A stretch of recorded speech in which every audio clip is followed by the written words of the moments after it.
السلام عليكم ورحمة الله. نحمده ونصلي على رسوله الكريم. اللهم صل على سيدنا ومولانا محمد وآله وأصحابه وبارك وسلم تسليما. সম্মানিত শ্রোতা, বর্তমান যুগ উপযোগী অত্যন্ত গুরুত্বপূর্ণ একটি আলোচনা কোরআন ও হাদিসের আলোকে আপনাদের সামনে তুলে ধরব ইনশাআল্লাহ। বর্তমানে সত্যিকার অর্থে এবং প্রকৃতপক্ষে যারা স্বাস্থ্য সচেতন তাদের জন্য এই কথাটা খুবই গুরুত্বপূর্ণ। সেটা হলো, যারা স্বাস্থ্য সচেতন তারা স্বাস্থ্য সচেতনতার নামে মারাত্মক কোনো ভুল সিদ্ধান্ত যেন না নেন, যেই সিদ্ধান্তটা সম্পূর্ণ মাহে রমজানের সিয়াম সাধনা এবং যে কোনো সিয়ামের ফজিলত বা যে কোনো রোজা রাখার ফজিলতের সাথে সম্পৃক্ত। মহানবী সাল্লাল্লাহু আলাইহি ওয়াসাল্লামের বাণী সহিহ বুখারী শরীফ 1904 নং হাদিসে উল্লেখ এবং সহিহ মুসলিম শরীফের 2 জায়গায় উল্লেখ, 164 নং হাদিসে উল্লেখ এবং 1151 নং হাদিসে মহানবী সাল্লাল্লাহু আলাইহি ওয়াসাল্লামের মূল্যবান বাণীটি উল্লেখ।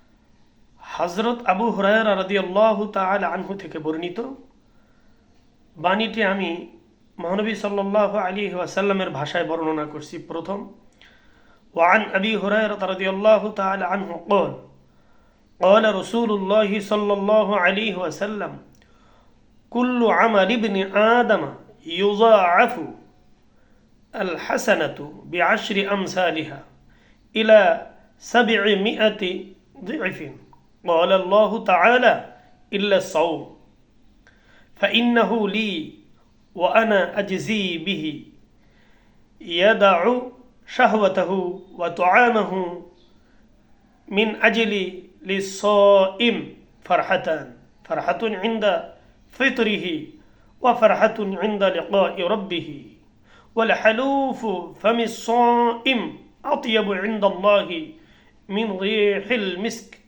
والصيام جنة وإذا كان يوم صوم أحدكم فلا يرفس ولا يسخب فإن سابه أحد أو قاتله فليقل إني امرؤ صائم متفق عليه। হাদিসের অর্থ বাংলা ভাষায় পাঠ করা হচ্ছে। হযরত আবু হুরায়রা রাদিয়াল্লাহু তাআলা আনহু হতে বর্ণিত, তিনি বর্ণনা করেন রাসূলুল্লাহ সাল্লাল্লাহু আলাইহি ওয়াসাল্লাম ইরশাদ করেছেন, আদম সন্তানের প্রতিটি নেক আমল 10 গুণ থেকে 7 গুণ পর্যন্ত বাড়ানো হয়ে থাকে। আল্লাহ বলেন, কিন্তু রোজা এর ব্যতিক্রম, কেননা রোজা একমাত্র আমার জন্য রাখা হয় আর আমি এর প্রতিদান দিব আমার যত ইচ্ছা।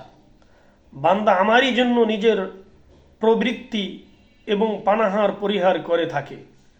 রোজাদারের জন্য 2টি আনন্দ রয়েছে, একটি তার ইফতারের সময় এবং অপরটি পরকালে তার প্রতিপালকের সাথে সাক্ষাৎ লাভের সময়। নিশ্চয়ই রোজাদারের মুখের গন্ধ আল্লাহ তাআলার কাছে মেশকের সুগন্ধি থেকেও বেশি সুগন্ধময়। রোজা হলো ঢাল স্বরূপ, সুতরাং যখন তোমাদের কারো রোজার দিন আসে সে যেন অশ্লীল কথাবার্তা না বলে এবং গণ্ডগোল না করে। তাকে যদি কেউ একটু কটু কথা বলে অথবা ঝগড়া করতে চায় তবে সে যেন বলে, আমি একজন রোজাদার। সম্মানিত দর্শক শ্রোতা, এখানে অত্যন্ত গুরুত্বপূর্ণ বিষয় হলো মহানবী সাল্লাল্লাহু আলাইহি ওয়াসাল্লাম রোজার উচ্চতরের ফজিলত তুলে ধরেছেন। সেটা হলো, মহান আল্লাহ রাব্বুল আলামিন নিজ হাতে রোজাদারের পুরস্কার দেবেন। অন্যান্য আমল ফেরেশতাদের মাধ্যমে তার পুরস্কার দেবে এবং অন্যান্য আমলের ফজিলত 10 গুণ থেকে 700 গুণ বাড়িয়ে নেয়, কিন্তু রমজানের ফজিলতের সীমারেখা আলোচনা করা হয়নি। এটার একটা পরিস্থিতি তুলে ধরা হয়েছে, যেটার পুরস্কারটা মহান রব্বুল আলামিন নিজ হাতে বান্দাকে দেবে। এখানে অত্যন্ত লক্ষণীয় এবং গবেষণার বিষয় হলো, যারা আল্লাহ তাআলাকে রাজি খুশি করার জন্য রোজা রাখবে, তাদের আল্লাহ রব্বুল আলামিনের সাথে দিদার লাভ হবে, সরাসরি সাক্ষাৎ হবে। সেই সাক্ষাৎটা হবে অত্যন্ত আনন্দময়, অত্যন্ত খুশির সাথে, অত্যন্ত উপভোগীয় বিষয়। কারণ মহান রব্বুল আলামিন যখন নিজ হাতে রমজানের রোজা বা রোজার পুরস্কার দিবেন, সিয়াম ও সাধনার পুরস্কার প্রদান করবেন, সেখানে লক্ষণীয় বিষয় সাক্ষাৎ হচ্ছে, এবং সাক্ষাৎটা অত্যন্ত গুরুত্বপূর্ণ এবং খুব মধুর সাক্ষাৎ, অত্যন্ত মহামূল্যবান সাক্ষাৎ সেখানে হচ্ছে। এটা হলো এক ব্যাপার, সহজে বুঝে আসে যেটা। দ্বিতীয়ত, আল্লাহ রব্বুল আলামিনের নিকট রোজাদারের মুখের ঘ্রাণ, অর্থাৎ খালি পেটে অনাহারে থাকতে থাকতে একটা পর্যায়ে যখন ক্ষুধার্ত মুখের একটা আলাদা সেন্ট যেটা বের হয়, একটা আওয়াজ যে বের হয়, এই আওয়াজটা মহান রব্বুল আলামিনের নিকট অত্যন্ত পছন্দনীয়। সেটা মহান রব্বুল আলামিনের দরবারে মেশক আম্বরের চেয়েও অনেক সুগন্ধিময়।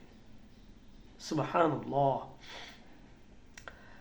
তারপরে আল্লাহ রব্বুল আলামিন এর প্রিয় রাসূল সাল্লাল্লাহু আলাইহি ওয়াসাল্লাম রোজা সম্পর্কে ব্যাপক একটা খুশখবরি প্রদান করেছেন। সেটা হলো, বলেছেন আসিয়ামু জুন্নাহ, সিয়াম সাধনা ঢাল স্বরূপ। এখানে সঠিক আলোচনা, পর্যালোচনা বা আমরা যদি গবেষণা বলি, এটা শুরু করার আগে পিছনের ফজিলাত দুটো খেয়াল করি। পিছনের দুটো ফজিলাত পরকালের সাথে একেবারে সম্পৃক্ত। আল্লাহ রব্বুল আলামিন নিজে কুদরতি হাতে সরাসরি সাক্ষাতের মাধ্যমে পুরস্কার দেবেন, পরকালের সাথে জড়িত। তারপরে আল্লাহ তাআলার দরবারে এই রোজাদারের যে সুগন্ধি, মুখের যে ক্লান্তি লগ্নের যে একটা আভা বা একটা ঘ্রাণ, হ্যাঁ, এটা ব্যাপক। অর্থাৎ এটা আখেরাতের ময়দানেও এটা প্রমাণ হবে মেশক আম্বরের চেয়ে বেশি সুগন্ধি রানিং অবস্থাও। আর এখন যে মহানবী সাল্লাল্লাহু আলাইহি ওয়াসাল্লামের বাণী রোজার ফজিলত সম্পর্কে, আসিয়ামু জুন্নাহ, অত্যন্ত গুরুত্বপূর্ণ এবং মহামূল্যবান গবেষণার কেন্দ্রবিন্দু এই কথাটি। কিভাবে? আমরা প্রথমে এটার গ্রামার ভিত্তিক আলোচনা করি। সেটা হলো, মহানবী সাল্লাল্লাহু আলাইহি ওয়াসাল্লাম সিয়াম সাধনাকে জুন্নাহ বলেছেন, অর্থাৎ ঢাল স্বরূপ। আত্মরক্ষা, দেহ রক্ষা, নিজেকে রক্ষা করার জন্য যুদ্ধের ময়দানে যে ঢাল ব্যবহার করা হয়, রোজা এটা ঢাল স্বরূপ। আচ্ছা, এই জুন্নাতুন শব্দটা নাহু সরফের গ্রামার অনুসারে নাকারা ব্যবহার করেছেন। আর সিয়ামু আজ-জুন্না এভাবে বলেন না, নবী বলছেন সিয়ামু জুন্না, নাকারা, অর্থাৎ সাধারণ রাখা হয়েছে। এই ঢাল যেহেতু সাধারণভাবে আলোচনা করা হয়েছে, এই জন্য এটার ফলাফল দ্বারায় দুনিয়াতেও ঢাল, পরকালেও এটা ঢাল স্বরূপ। পরকালে জাহান্নামের আযাব এবং পরকালের মহা মুসিবত, পরকালের মহা সংকটময় অবস্থান থেকে বাঁচার জন্য ঢাল স্বরূপ, এটা সুনিশ্চিত। আর মহানবী সাল্লাল্লাহু আলাইহি ওয়াসাল্লাম এই লফজ, এই শব্দটিকে যেহেতু গ্রামার অনুসারে না করা, যেটা সাধারণ শব্দ, নির্দিষ্ট কোনো বিষয়ের সাথে সম্পৃক্ত না, হ্যাঁ, সাধারণ ব্যবহার করেছেন, তাহলে এটা ঢাল সাধারণভাবে সব ক্ষেত্রে, পরকালে এবং পার্থিব জগতেও। পরকালে ঢাল স্বরূপ সেটা বুঝলাম, পার্থিব জগতে ঢাল স্বরূপ এটা আমরা কাজে পরিণত করি। এখানে সর্বপ্রথম আমাদের যে মুসলিম ভাই ও বোনেরা ভুল সিদ্ধান্তে, ভুল বুঝে সিয়াম সাধনা থেকে নিজেকে বিরত রাখতেছেন, তাদের অনুরোধ করে বলছি, মহানবী সাল্লাল্লাহু আলাইহি ওয়াসাল্লাম সর্বশ্রেষ্ঠ বৈজ্ঞানিক, সমস্ত ডাক্তারের ডাক্তার, মহানবী সাল্লাল্লাহু আলাইহি ওয়াসাল্লামের আদর্শ, এটার মূল্য মহান আল্লাহ তাআলা ছাড়া কেউ দিতে পারবে না। এই জন্য মহাবৈজ্ঞানিকের বৈজ্ঞানিক, সমস্ত ডক্টরের ডক্টর এবং আল্লাহ রাব্বুল আলামিনের সৃষ্টি জগতের শ্রেষ্ঠ নির্বাচিত মহান ব্যক্তিত্ব, তার পবিত্র জবান থেকে বের হয়েছে, আল্লাহ বের করেছেন আসিয়াম জুন্নাহ, সিয়াম সাধনা ঢাল স্বরূপ। তাহলে পরকালের ঢাল তো বুঝতেই পেরেছি, পার্থিব জগতে এটা ঢাল স্বরূপ কি? প্রথমে ঠান্ডা মাথায় এটা মেনে নিব এবং বুঝবো যে মহানবী সাল্লাল্লাহু আলাইহি ওয়াসাল্লাম যেটাকে ঢাল স্বরূপ বলেছে, সেই সিয়াম সাধনা কখনো স্বাস্থ্য ভেঙ্গে যাওয়ার কারণ হতে পারে না। সেই সিয়াম সাধনা কখনো মানুষের অমঙ্গলের কোনো কিছু হতে পারে না। সেই সিয়াম সাধনা কখনো মানুষকে ক্লান্ত করতে পারে না। সেই সিয়াম সাধনা কখনো মানুষের রোগ হওয়ার কারণ হতে পারে না। এই জন্য বিধর্মী গবেষকরাও চিন্তা করে বের করেছে যে সিয়াম সাধনা মুসলমানের ধর্মের একটা স্তম্ভ, যে ধর্ম দিন প্রতিষ্ঠিত থাকার যে 5টি স্তম্ভ, সেই স্তম্ভের একটি স্তম্ভ হইল সিয়াম সাধনা, মাহে রমজানের রোজা। সেখানে কি রহস্য আছে? অমুসলিম মুসলিম সমস্ত গবেষকরা বিভিন্নভাবে গবেষণা করে রিসার্চ করে পেয়েছে, সিয়াম সাধনার ভিতরে রয়েছে মারাত্মক মারাত্মক রোগের জীবাণু ধ্বংস করার বিশাল উপকরণ। সুবহানাল্লাহি ওয়া বিহামদিহি। অসংখ্য রোগ নির্মূল করার মহা ঔষধ এই সিয়াম সাধনার ভিতরে রয়েছে, যেটা কোনো পার্থিব জগতের বর্তমান ডাক্তার, বর্তমান মেডিসিন বিশেষজ্ঞ, যারা ঔষধ আবিষ্কারক যারা আছেন, তাদের তৈরি করা ঔষধ খাওয়ার মধ্যেও এই রোগ নির্মূল করার, রোগ নিরাময়ের কারণ পাওয়া যাচ্ছে না। মহানবী সাল্লাল্লাহু আলাইহি ওয়াসাল্লামের একটি মূল্যবান বাণী আমরা লক্ষ্য করি। অনেকে তো অনেক কিছু নিয়ে গবেষণা রিসার্চ করে, একটা নাই শব্দ নিয়ে, অথচ বিধর্মীরা, বিজাতিরা তারা মহানবী সাল্লাল্লাহু আলাইহি ওয়াসাল্লামের একটা শব্দ নিয়ে তারা বিভিন্নভাবে গবেষণা রিসার্চ করেছে। হ্যাঁ, আমরা মুসলিম বিশ্ব এই কারণেই পিছনে পড়ে আছি। মহানবী সাল্লাল্লাহু আলাইহি ওয়াসাল্লামের বাণীকে আমরা আন্তরিকতার সাথে শুনছি না, এবং এটা গবেষণা তো দূরের কথা, এটা দিলের কানেও রাখতেছি না, মনের কানেও শুনতেছি না, এটা দিলে জাগাই দিচ্ছি না। কত বড় হতভাগা আমরা।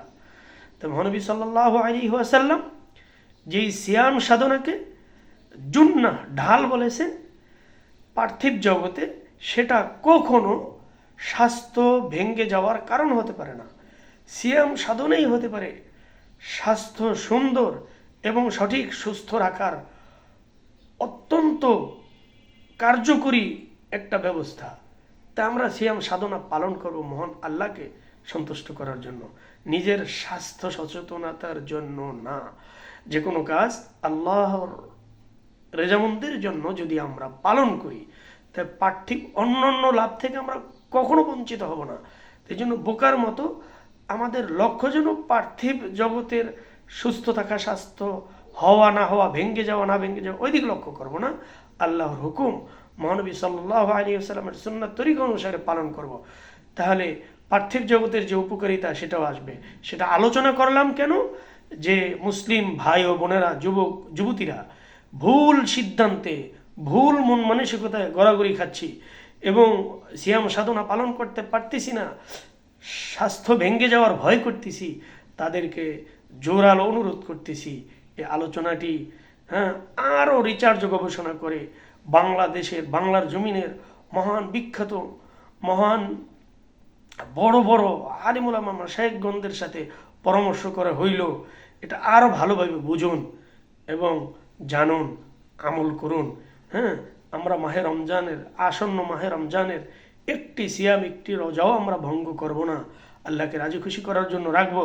তাহলে আল্লাহ রাব্বুল আলামিনের পক্ষ থেকে মহানবী সাল্লাল্লাহু আলাইহি ওয়াসাল্লাম ওনার পবিত্র জবানে যতগুলি উপকারিতা, যতগুলো ফজিলাত বর্ণনা করেছেন, দুনিয়ামুখী, আখেরাতমুখী, দুনিয়ার জগতে কার্যকর, পরকালে কার্যকর একটা ফজিলত থেকেও আমরা বঞ্চিত হব না।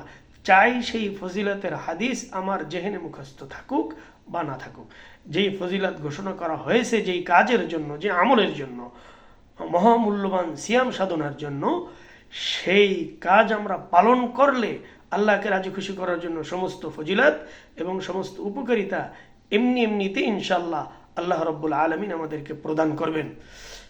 এই মর্মে আজকে এই সংক্ষিপ্ত আলোচনা আমি শেষ করলাম। আল্লাহ রাব্বুল আলামিন এই কথাগুলো আপনার আমার আমলের জন্য, নাজাতের জন্য কবুল করুন। ওয়া আখির দাওয়ানা আনিল হামদুলিল্লাহি রাব্বিল আলামিন ওয়া মা আলাইনা ইল্লাল বালাগ। আসসালামু আলাইকুম ওয়া রাহমাতুল্লাহ।